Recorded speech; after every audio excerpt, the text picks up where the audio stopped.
Christmas is just around the corner.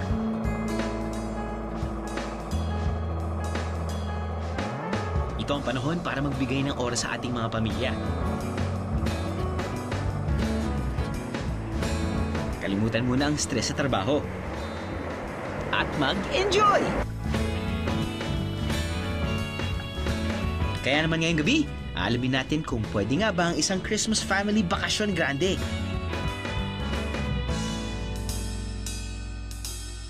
Sa isla ng Bukas Grande? Ano? Sama ka sa biyahe ko?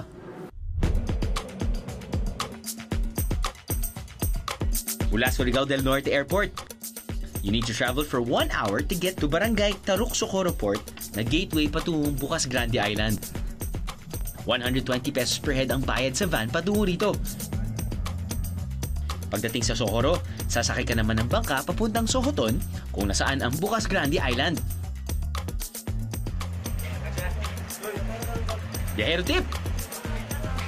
For traveling families, magdala ng baon like my crew para iwas gutom habang nasa biyahe. Happy tummy, happy biyahero! The boat ride will take around 25 to 30 minutes bago marating ang receiving area ng Sohoton kung saan naroon ang Bukas Grande Island.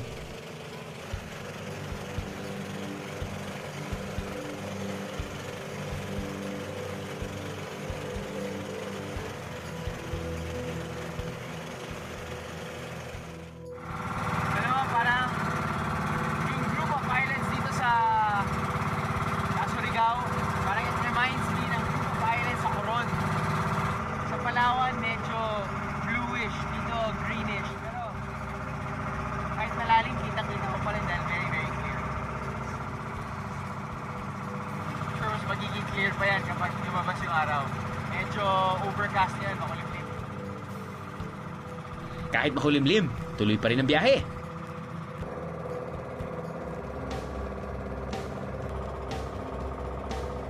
Simula pa lang, isang warm welcome ang sumalubong na sa amin.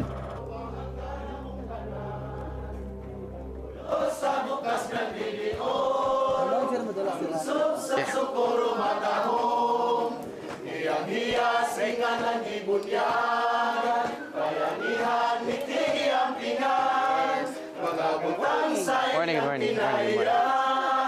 Ang LGU Socorro, through Sangguniang Bayan, mayroong sila na parang government fees, may entrance, environmental fee, at saka yung safety gadgets. Di sila ang village people o mga construction workers sa Isla Mga Biyahero. Sila ang Save Sohoton Organization.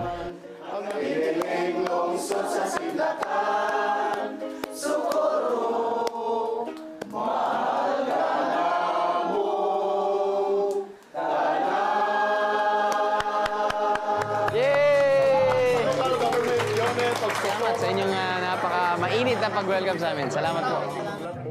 Ang Save Sohoton yun ang mga local na mga inhabitants dito sa Bukas Grande na affected sa tour operation dito sa Sohoton. Usually ang mga members, mga fishermen, mga asawa ng mga fishermen at saka mga anak nila. Ngadto sa usa ka pinakasikat nga programa sa JME News TV, ang biyahe ni Drew. Welcome! Salamat.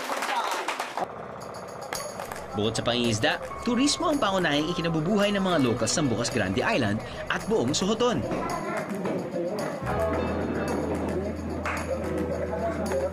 So para sa mga turista, ito yung unang pupuntahan nila for briefing.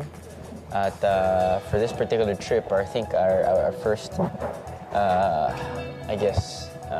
location na pupuntahan, yung parang jellyfish sanctuary. To this month is November. Apparently, it's not the peak season. Ang peak season po ay From March, sir. from March. So mga summer yun yung peak season ng jellyfish, kung saan papatayin kayo ng jellyfish. I'm just kidding. Actually, yun nga yun eh. Yung mga jellyfish na daw to ay very harmless. At pwede silang lumapit, pero hindi sila nagsisting.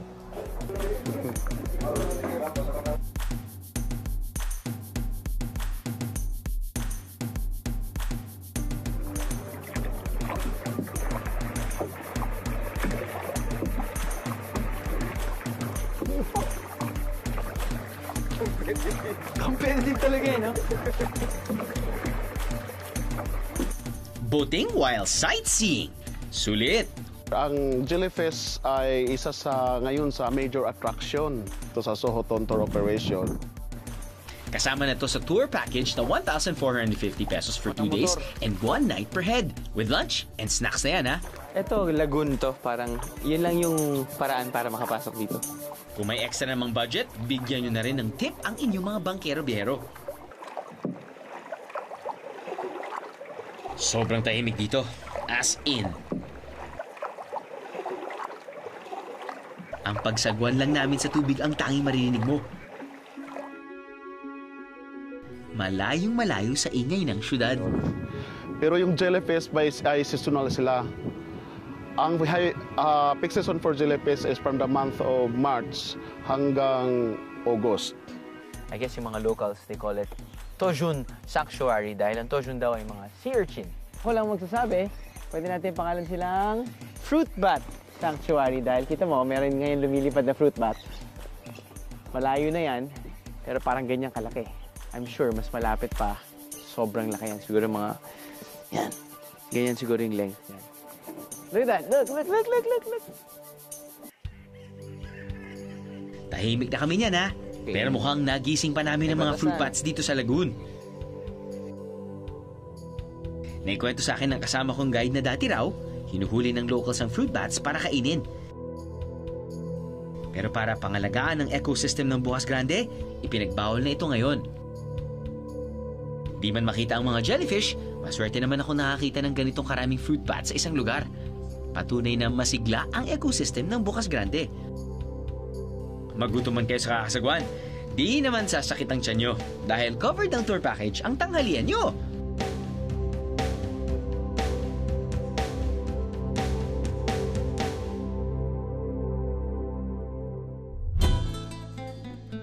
Pero for my team, susubukan namin ang inihain ng aming hotel. Para sa mga biherong lovebirds dyan, pwede rin mag-romantic dinner date dito. Kamote? Paborito namin yan. Uy, parang upland rice. Very good. Fibrous. Ito, kala namin snail. Ano pala siya? Conch shell. Okay? Diyan ang gagaling yan. Oo. Ang local term nila dito, ang local name ay saang. Ang texture niya, nakakain ko na yan kanina. Masarap talaga actually. Gusto ko yung texture niya. Ang texture niya parang texture ng squid. At ito naman, kinilaw na bulagtaan. Sana sinabi ko ng tama. Bugatan! Yun, bugatan. At ito, may soup din. Ito parang ano na to. Ito na yung naluto. Aww, so cute.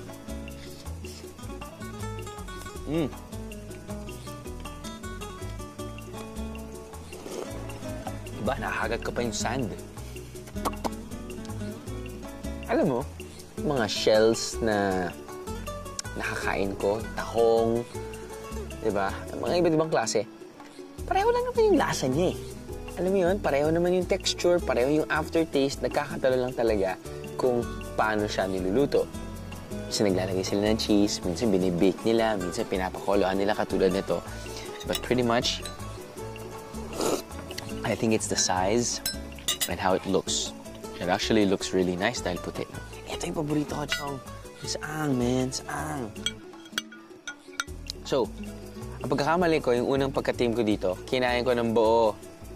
Diba? Looks like squid, diba? Eh, meron siyang... Para siyang ano eh. Parang nail ng isang cameraman namin na, di ba kung minsan may mga tao na ito hindi niya pinuputol? Yun. Parang ganun. Tatanggalin mo lang yun. Tanggal mo lang yun.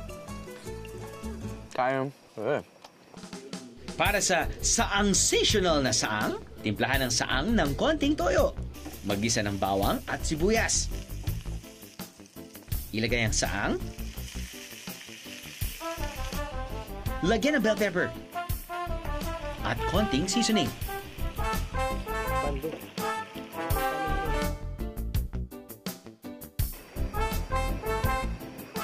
Inadobong fang. Saan ka pa?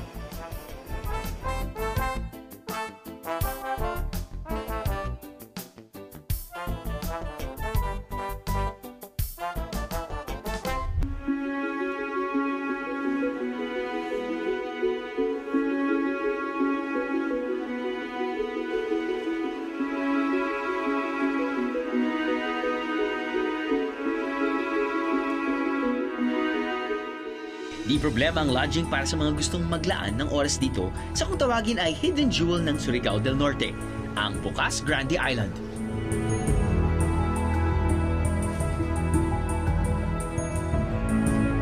For my team, we're staying in Bukas Grande's premier resort, ang Club Tara. Pasok tayo sa cottage ko. Astig din, parang feel mo nasa isang 5-star resort ka. You know, dahil meron ka sariling cottage on stilts. Okay yung tulog ko kagabi. Medyo nag-rock and roll. Ako lang naman mag-isa.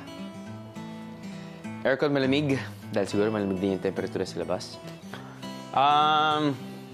Meron kang computer pero hindi ko naman sinaksak dahil hindi ko naman gagamitin. So, I'm guessing if ever sabihin natin meron kayong trabaho na kailangan nyo ng computer, at least it's readily available. Up! Meron tayong ref! At meron kaming tubig. Ooh! CR! Bathtub? Kalain mo may bathtub dyan. Shower doon. And eto ang feeling ko magiging clincher sa pag-decide nyo kung gusto nyo bang mag-check-in dito.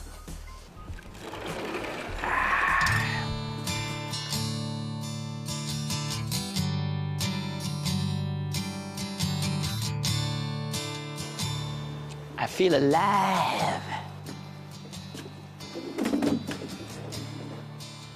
Yes.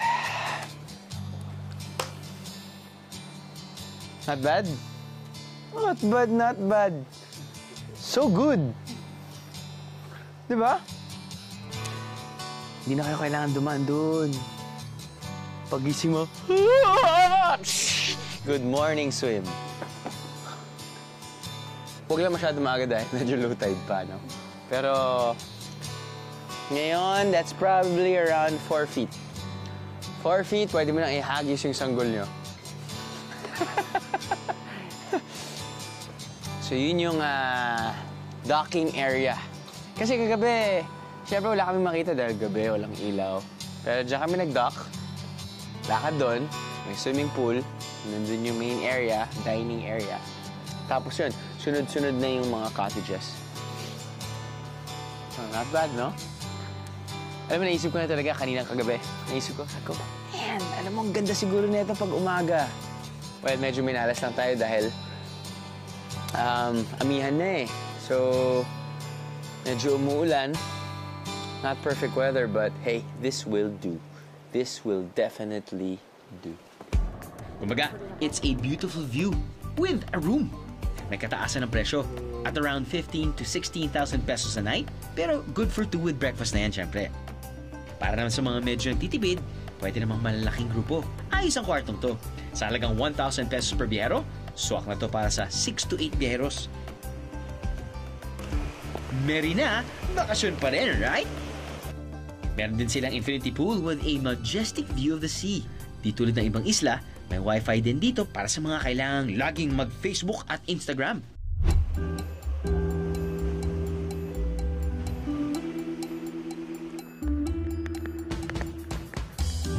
Steg! Couple of minutes. Actually, pwede mong languyin yung pinuntahan namin kahapon, which is Cinnamon Island. Kung sisipagin ka naman, pwede mong languyin yung Surigao. 10 kilometers. 30 minutes by boat, 30 days kapag ikaw lang, no? But anyway, yun. Oh, see? Meron ka pang picnic area. Honey, I want to share my life with you. Will you marry me? Hopefully, yes. Ano naman yun? Will you... Dali lang, di ka pa naghugas sa kamay. Out of the room and off to the islands we go. Di naman hassle ang tour packages dito dahil pwede kayong mag-inquire sa hotel na inyong tutuluyan. Ang mga packages, depende sa budget nyo. May 2 days and 1 night package for 1,450 pesos per head with lunch and snacks. Meron din namang 3 days and 2 nights package halagang 3,490 pesos per head. At ang hindi pwedeng mawala sa package ito, island hopping.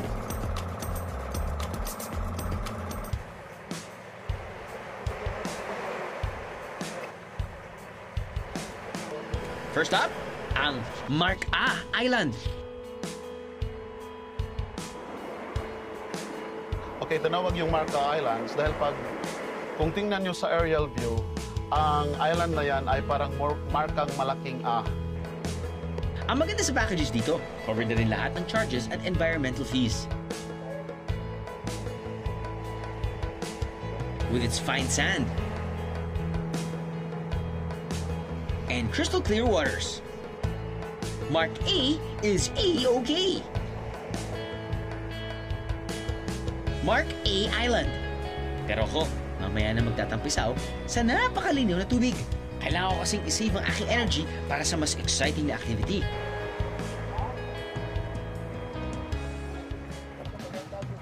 Round trip to Sohoton Cove is 8:30. Kasama na yung 2 tour assistant. You heard our guide. Pero ang mas interesting dito, di matutunto ng Sohoton Cove pag high tide, kaya naman ang tours papunta rito nangyayari sa mga oras na low tide lang. Ipinakita rin sa akin ng aming guide ang rock formation na kung tawagin ay Horsefoot.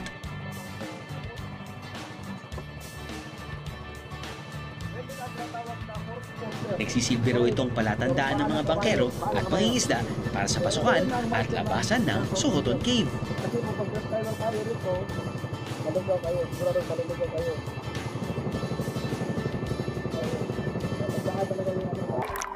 Tumigil kami sa isang rock formation. Ito raw ang Blue Lagoon. Ay, marami oh. Marami si Kuya, no?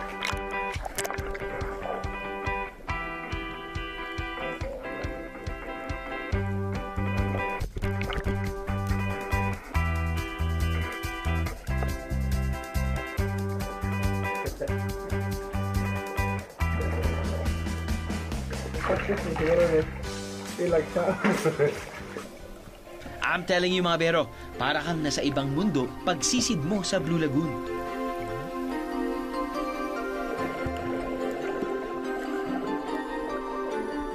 Iba rin ang excitement sa pagsisid sa gilid ng rock formations na nagsilbing mga bahay ng mga iba't ibang uri ng isda.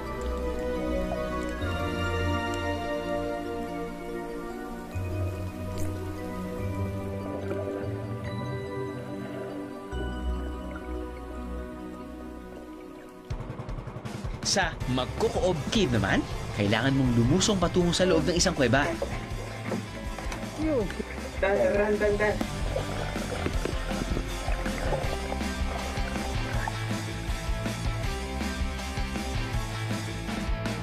Safety first mga biyero. Medyo matulis ang rock formations, kaya kami nakasuot ng helmet. Kung sa labas ng mga rock formations sa Sohoton Cove nakatira ang mga full-grown fruit bats sa mga puno, sa loob ng kuweba ng Magkukoob Cave, mga sisiw pa lang ang nandito.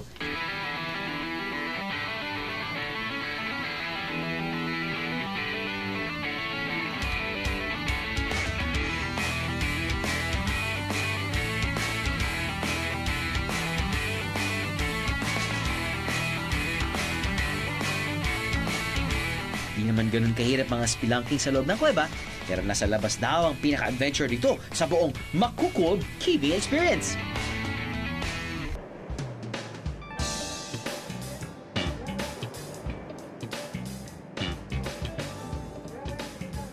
Ang pinaka-main attraction dito sa Bocas Grande ang Sohoton Cove.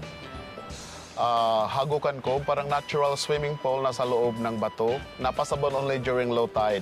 Ang isa sa kasamang attraction doon yung Magkukoob Cavern na parang cave. Then pag gusto mong mas mapalaliman po yung exciting, pwede kayong tatalon sa exit point niya na magza-jump off sa lagoon water.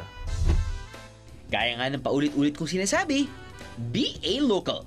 Kaya naman do what the locals do. Pag sinabing talon, aba, laban kami dyan.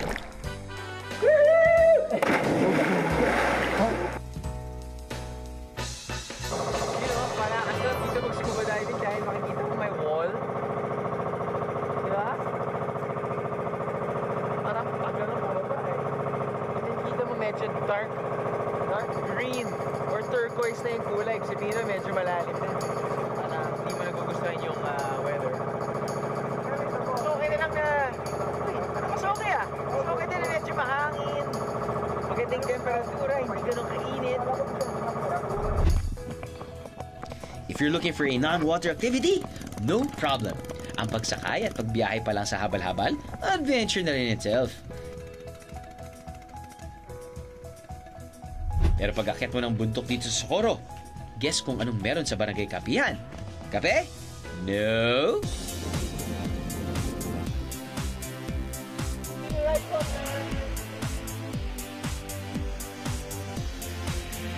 May zipline!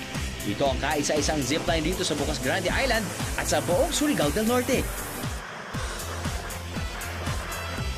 Ang fly-by-wire zipline. Sa habang 750 meters, you can zipline for 450 pesos. Not bad kung ganito naman ang kaganda ng view mo. Sulit na rin. For one, makikita mo mula rito ang halos buong Bocas Grande Island. Kahit saan man lugar, we just love ziplines.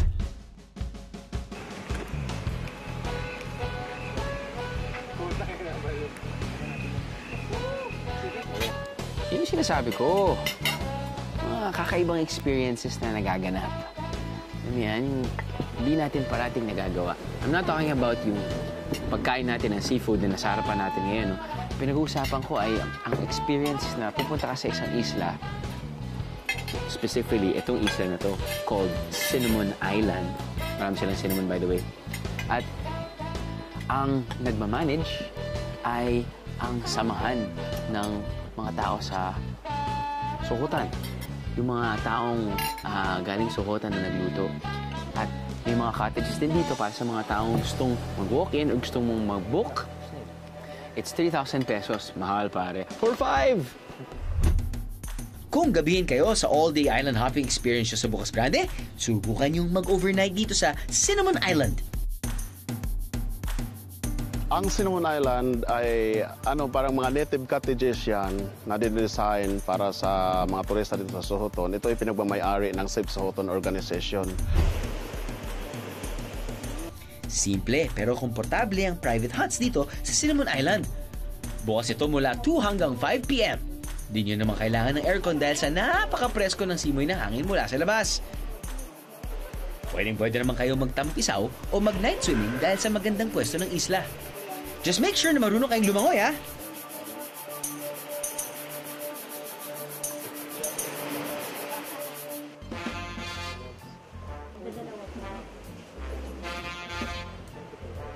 Ayos na yan, di ba?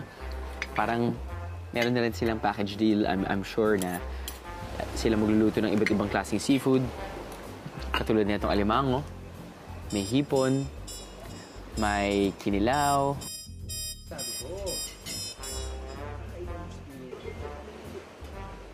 Tapos nun, meron kang... Ano ba to? Ito yung parang mga upland rice dahil medyo dark. At mamaya, yun, susubukan natin ang kanilang cinnamon tea. Pero ngayon, time muna tayo. Maka na rin!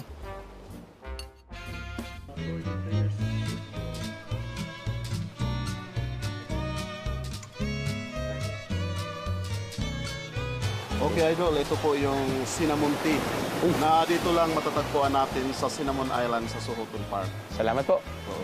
So, itong tinatawag nilang nilambiran. Nilambiran yan. Nilambiran. Yan. Ang ibig sabihin pala ng nilambiran ay intertwined. Ang nilambiran, I think parang dito lang yan nagmulat ng kami, mga bata pa doon na parang namulatan na namin yung nilambiran ay isa sa parang siniserve ng aming mga guests bilang pangmerienda. Think black and white chocolate. Pero ang nilambiran, magkalambi ang bigas na malagkit at ang upland brown rice. Kaya naman para siyang striped suman. Yan ah! Uy, salt water plus suman is sweet and salty. Yun.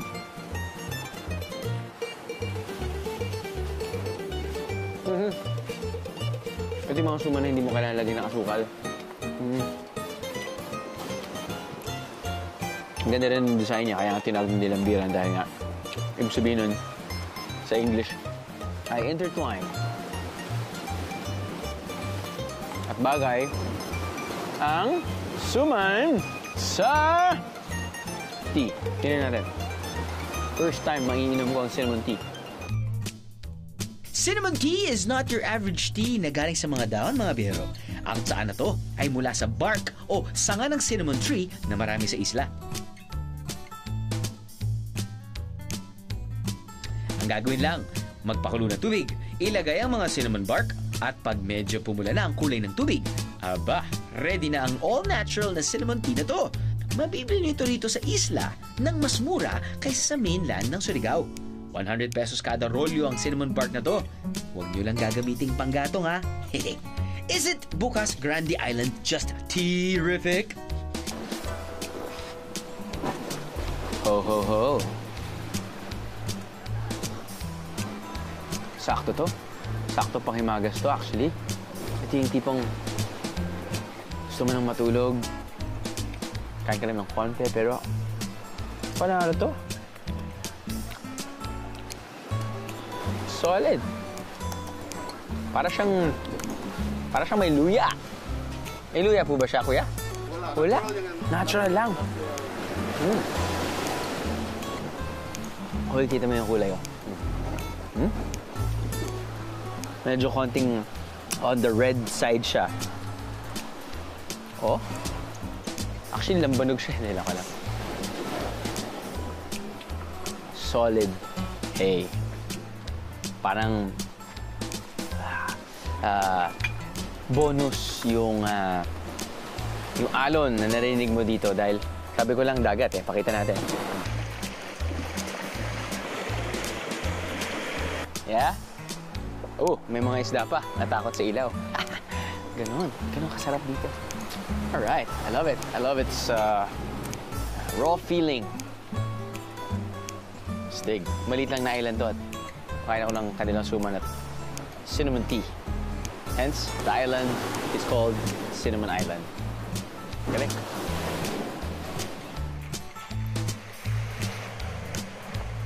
Ang dialect po namin ginagamit dito sa Bukas Grande Island ay combination ng from Litinyo at sa Kabuholano.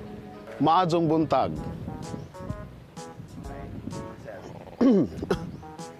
Maadjong buntag. Good morning. Asa ang lami nga kananan dinhi. Asa ang lahi kananan danhe.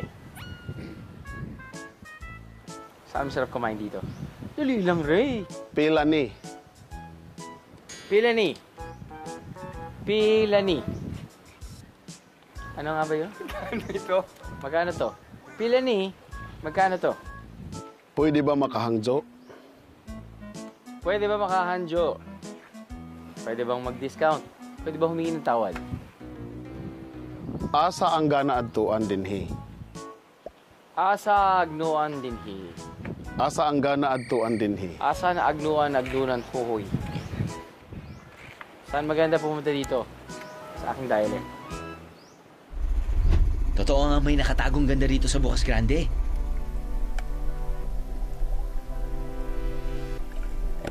Di lang ang ganda ng tanawin ang nakamamangha.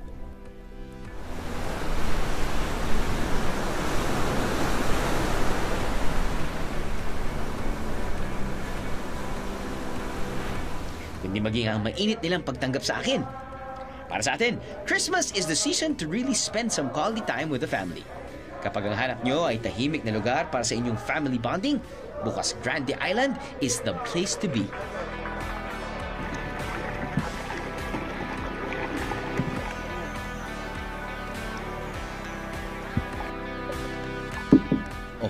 Tingnan nyo lang ang view na yan. Sulit na ang biyahe nyo.